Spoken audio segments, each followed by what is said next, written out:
School शिक्षा विभाग की रिटायर्ड प्राचार्य और वरिष्ठ साहित्यकार सुश्री आभा श्रीवास्तव के काव्य संग्रह का रविवार को एक निजी होटल में अतिथियों द्वारा विमोचन किया गया। उनके इस काव्य संग्रह में 51 कविताएं संग्रहित की गई हैं, जो उन्होंने अपने जीवन के अनुभवों और विभिन्न विषयों, चरित्रों और पात्रों को समाहित करके लिखी हैं। कार्यक्रम की अध्यक्षता छतरपुर की वरिष्ठ कवयित्री मालती श्रीवास्तव ने की। मुख्य अतिथि के तौर पर सागर की वरिष्ठ साहित्यकार डॉक्टर शरद सिंह मंचासीन रहीं। विशिष्ट अतिथियों में professor Sujata Mishra, doctor Bahadur Singh Parmar, doctor Pushpa Dubey और रंगकर्मी व पत्रकार शिवेंद्र शुक्ला मौजूद रहे।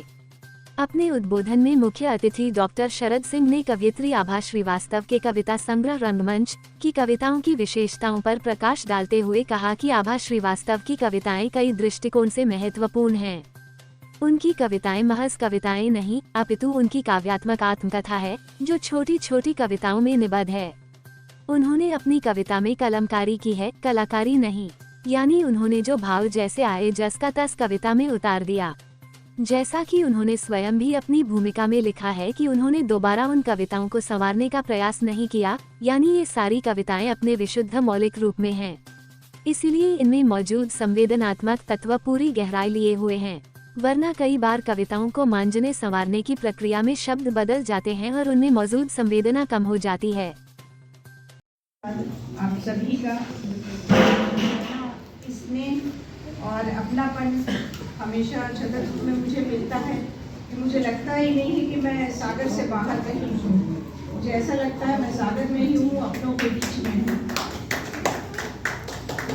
भले ही मुझे 2 शब्द कहने के लिए कहा गया है, लेकिन मैं पहले ही क्षमा याचना कर लूँ कि 2 से ज़्यादा ही बोलूँगी।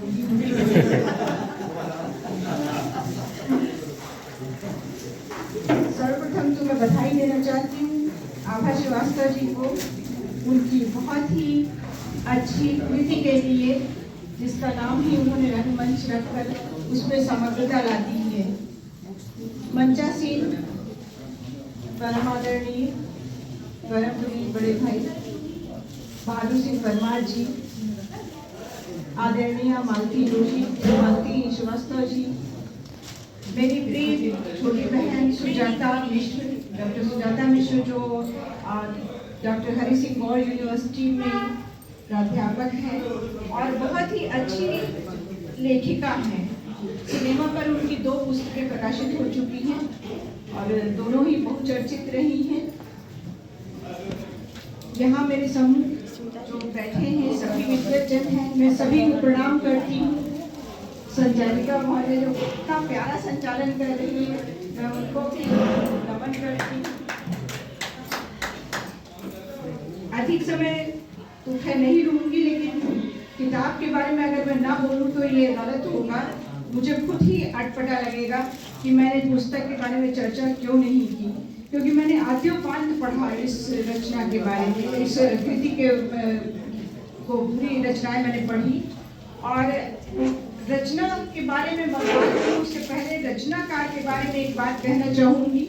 जो अभी मैं सुजाता बात कर रही थी और सुजाता ने एक बहुत अच्छा प्यारा सा कमेंट किया कि दीदी आभा जी लग नहीं रही है कि रिटायर हो चुकी है, वो कितनी यंग लग रही है। मैंने कहा यंग है जब जो व्यक्ति अंदर से युवा ऊर्जा लिए रहता है वो हमेशा युवा रहता है। और उनका चेहरा देखिए कितना ग्रो कर रहा है, कितनी प्यारी लग रही है। मैं भी पहली बार उनसे मिली है, बिल्कुल आभा बिखेर रही है। जहाँ तक इनके काव्य संग्रह रंगमंच की मैं बात करूँ तो मुझे ऐसा लगा, जो मैंने इनकी रचनाएं पढ़ी आद्योपांत, उसके बाद जो सबसे पहली बात मेरे दिमाग में आई वो यही थी कि ये इनकी कविताएं नहीं हैं, बल्कि एक काव्यात्मक आत्मकथा है। इसको मैं आभा जी की काव्यात्मक आत्मकथा कहना ज़्यादा पसंद करूँगी, क्योंकि हर कविता में आभा जी मौजूद हैं। उनके अनुभव, उनका जीवन हर कविता में आपको दिखाई देगा। मैं उनसे परिचित नहीं थी, लेकिन जब से मैंने इनकी कविताएं पढ़ ली ऐसा लगता है कि मैं तो बहुत गहराई से इनको जानती हूँ, इनके पूरे जीवन के बारे में जानती हूँ। और यही रचनाकार की सफलता होती है, जब उसकी रचना को पढ़कर उसके व्यक्तित्व के बारे में जाना जा सके, और न केवल उसके व्यक्तित्व बल्कि हर व्यक्ति के जीवन में उस रचना के द्वारा झांका जा सके, हर व्यक्ति के जीवन को पहचाना जा सके, तभी वह रचना सार्थक होती है। रंगमंच क्या है? रंगमंच की तुलना इस जीवन से ही तो की गई है। व्यक्ति आता है, जन्म लेता है, मंच पर जिस तरह से अभिनय किया जाता है उसी तरह से हम अपना अपना रोल करते हैं। किसी को माँ का रोल मिलता है, किसी को बहन का रोल मिलता है, किसी को पिता का मिलता है। आगे चल के जो और थोड़ा सा स्वरूप बदलता है तो जो दायित्व मिलते हैं उनको पूर्ण करते हैं और अपना अपना पार्ट अदा करते हुए यवनिका पतन तक, पर्दा गिरने तक निरंतर चलते रहते हैं। यही तो रंगमंच है और यही जीवन है। तो निश्चित रूप से जब आभा जी ने सोचा होगा, जहाँ तक मैं समझती हूँ कि आभा जी ने सोचा होगा कि इस कृति का नाम रंगमंच रखा जाए, तो निश्चित रूप से उनके जहन में ये बात रही होगी कि जीवन की समग्रता को जिस तरह से उन्होंने अपनी कविताओं में रखा है उसी तरह से ये पुस्तक का नाम भी उस समग्रता को स्पष्ट कर सके। एक बात मुझे बहुत अच्छी लगी जो मैंने भूमिका में भी पढ़ी और बाद में कविताओं में भी पाई। आभा जी ने एक बात लिखी है कि मैंने जो एक बार लिख दिया कविताएं, उसको फिर दोबारा सुधारा भी नहीं, कुछ भी नहीं किया, मतलब एट इट इज उसको रहने दिया है, जस के तस रहने दिया है। ये बात बहुत अच्छी है क्योंकि देखिए जब कोई चीज लिखी जाती है और विशेष रूप से गद्य की बात नहीं, पद्य की बात जब होती है, काव्य की बात होती है, काव्य भावना से जुड़ा होता है। आपकी जो भावना है वो वैसी ही अगर प्रकट हो जाए और वैसी ही रहे तब तो उसमें शुद्धता बनी रहती है। अगर कलमकारी के साथ कलाकारी कर दी गई, शब्दों का हेर फेर किया गया, तो निश्चित रूप से उसकी मूल आत्मा, मूल भावना कहीं ना कहीं हताहत हो जाएगी। वो बात नहीं रह जाएगी जो उसकी शुद्धता में थी।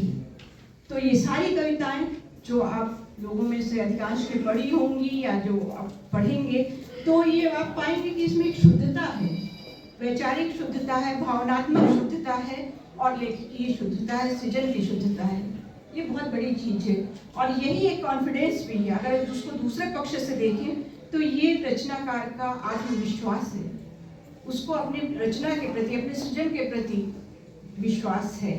नहीं तो जब कलाकारी वाली बात आती है तभी होती है कि इधर से देखा, उस कोण से देखा, ऊपर से देखा, नीचे से देखा और लगा कि अभी तो अब ठीक नहीं हुई है, परफेक्ट नहीं हुई है। और कई बार वो कहते हैं ना, आंजत आंजत काना होना, तो कुछ ज़्यादा ही काजल लगा दिया जाता है कि वो फिर काने दिखने लगता है। तो वो वाली स्थिति भी नहीं आने पाई है। बिल्कुल विशुद्ध रचनाएं हैं, बहुत अच्छी कृतियाँ। मैंने इनकी कहानियाँ भी पढ़ी, इनका कहानी संग्रह मैंने पढ़ा और उसमें भी मुझे वही तत्व दिखाई दिए जो इनकी कविताओं में है। जीवन से जुड़ी हुई बात कहती है, जो कुछ इन्होंने जिया है। और निश्चित रूप से एक स्त्री का जो जीवन होता है वो लगभग सभी स्त्रियों का जीवन होता है, कहीं ना कहीं, किसी न किसी रूप में उस जीवन को सभी स्त्रियां जीती हैं। अगर आभा जी की कहानियां या कविताएं पढ़ ली जाए या इस काव्य संग्रह रंगमंच को पढ़ लिया जाए तो हर स्त्री उसमें अपने आप को पाएगी। जो पारिवारिक संबंधों का ताना बाना है उसको तौलने का, आंकने का मौका मिलता है इन रचनाओं को पढ़ के। संबंधों की गहनता का पता चलता है। जैसे कहते हैं भी है ना कि जो बेटी है वो तो अब आजकल का नया ट्रेंड है, पश्चिम की विचारधारा है कि जिसमें कहा जाता है ठीक है पिता से भी होती है पुत्री पिता के लिए, लेकिन सबसे ज्यादा जुड़ाव एक पुत्री का अपनी माता के प्रति होता है। और जब माता बिछड़ जाए तो इससे बड़ा दुख और कुछ नहीं हो सकता। ऐसी स्थिति में आभा जी ने जो माँ पर केंद्रित कविताएं लिखी हैं वो वाकई में बहुत ही मर्मस्पर्शी हैं, क्योंकि हम सब उसमें जो प्रथम पंक्ति में अधिकांश ऐसी स्थितियों से गुजर चुके होंगे जब माँ का विछोह सहना पड़ा है, तो उस दर्द को, उस पीड़ा को हम समझ सकते हैं। और जो सौभाग्यशाली हैं जिनके साथ उनकी माता हैं, तो उनको समझना चाहिए कि वो कितनी महत्वपूर्ण है। उनके प्रति अपने जुड़ाव को, अपने लगाव को और मजबूत करना चाहिए। ये एक संदेश संदेश इन कविताओं में छुपा हुआ है। एक कविता मुझे लगी इनकी बहुत अच्छी, बहुत सिंपल सी कविता, बहुत साधारण कविता है अगर शाब्दिक तौर पे देखा जाए, लेकिन उतनी ही गहरी है। नौकरी पर केंद्रित वो कविता है कि किस तरह से व्यक्ति जब जॉब मिलती है, नौकरी मिलती है तो बड़ा उत्साहित होता है कि अरे अब तो जैसे बहुत बड़ा मैदान मार लिया और नौकरी मिल गई है, अब तो सब बारी नहीं आ रही। लेकिन जब उस नौकरी के ढर्रे पे व्यक्ति उतरता है और उसकी मुश्किलें सामने आने लगती है, उसकी नीरसता सामने आने लगती है, तो फिर क्या मानसिक स्थिति रहती है, क्या भावनाएं रहती हैं, क्या गुजरती है, वो सारी चीज़ें उस एक कविता में आपको मिल जाएंगी। इसके अलावा एक कविता और मुझे जो इनकी बहुत अच्छी लगी, वो सखियों के साथ बात करने की, संवाद की, जो आज हम देखते हैं संवादहीनता होती जा रही है। सोशल मीडिया के जरिए हम जुड़ तो रहे हैं, लेकिन ये आभासीय जुड़ाव है, वास्तविक जुड़ाव नहीं है, और उस वास्तविक जुड़ाव की ज़रूरत है।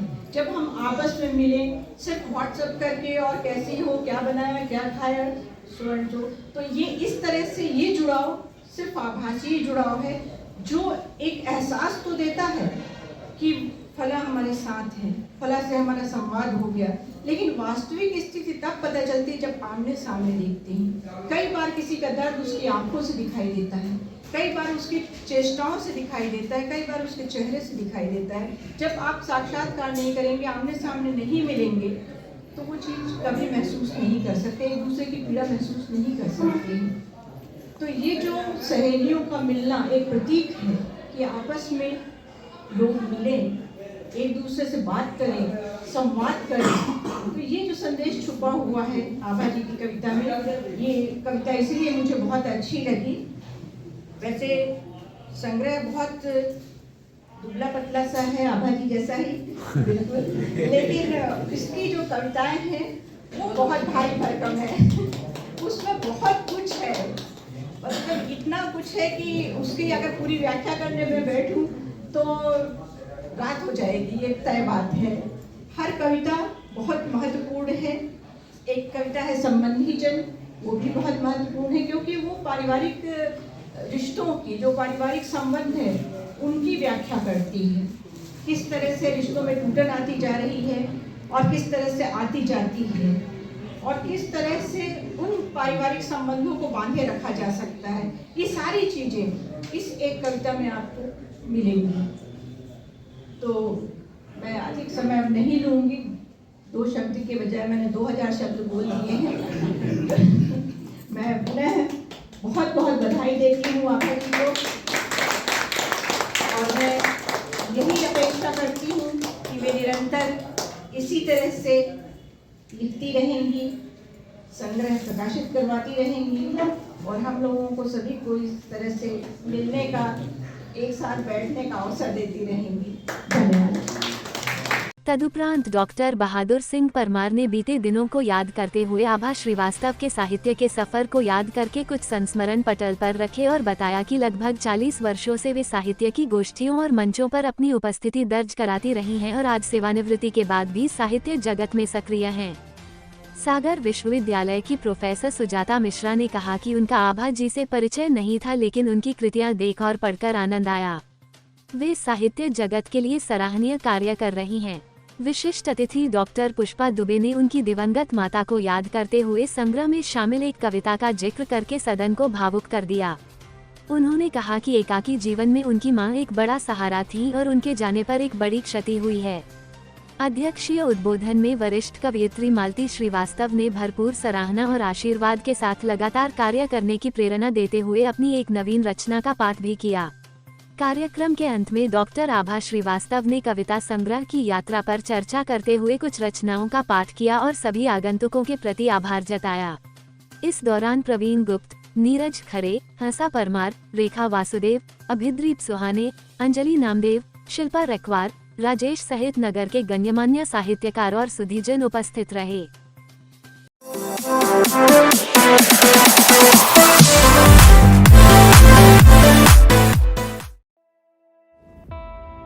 इस खबर के प्रायोजक हैं पहली गोल्ड प्रीमियम पान मसाला।